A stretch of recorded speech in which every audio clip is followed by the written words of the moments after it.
Tributes poured in on Friday following the death of West Indies legend Sir Garfield Sobers, widely regarded as one of the greatest all-rounders in cricket at the age of 89.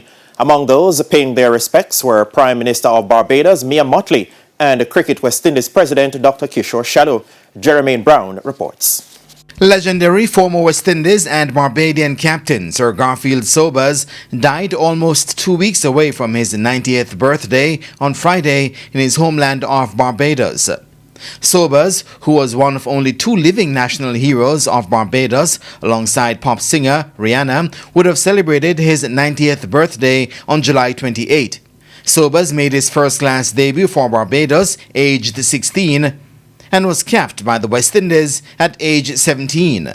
Widely regarded as the greatest all-rounder in the history of the sport, Sobers played 93 tests for the West Indies between 1954 and 1974, scoring 8,032 runs at an average of 57.78, while as a bowler he took 235 test wickets.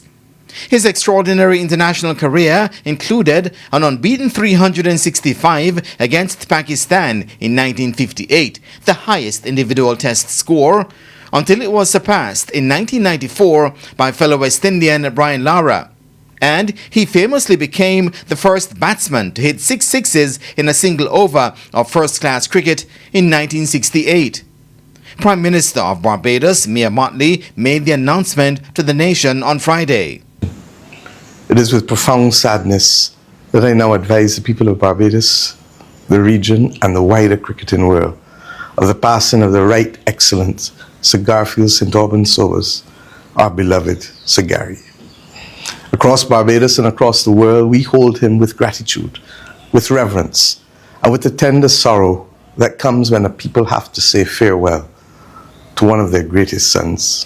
She also announced plans to celebrate the life of Sir Gary, who was knighted in February 1975 by Queen Elizabeth II for his services to the sport. The government of Barbados has declared today, July 17th, a day of national mourning.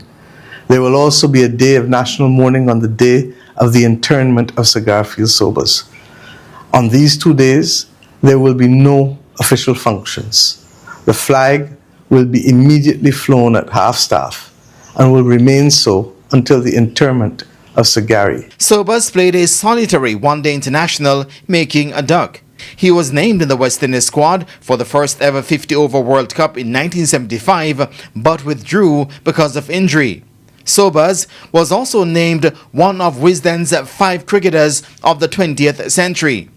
His influence on modern cricket remains codified forever, with the ICC Annual Awards for the absolute best men's cricketer of the year officially named the Sir Garfield Sobers Trophy.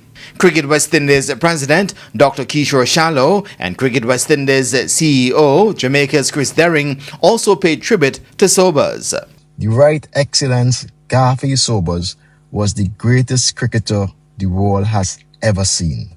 His mastery of batting, bowling and fielding was unparalleled, but his true significance reached far beyond the boundary ropes. He emerged from the Caribbean at a time when our region was finding its voice and asserting its place on the world stage. Sir Garfield Sobers has completed his final innings, but his legacy will forever endure in the hearts of our region and the story of the cricketing world. Sir Gary was more than just the greatest all-round cricketer the world has ever seen. He was the embodiment of West Indies cricket at its finest. His extraordinary achievements transformed the way the game was played and inspired generations of cricketers. Current West Indies captains, who are all Barbadians, Roston Chase, Hayley Matthews and Shea Hope, also paid tribute to Sobers in a joint statement. Several international cricket boards, as well as past and present players, also weighed in with tributes, with former England batsman Geoffrey Boycott describing Sobers as a once-in-a-generation talent. Jermaine Brown reporting for TVJ Sports.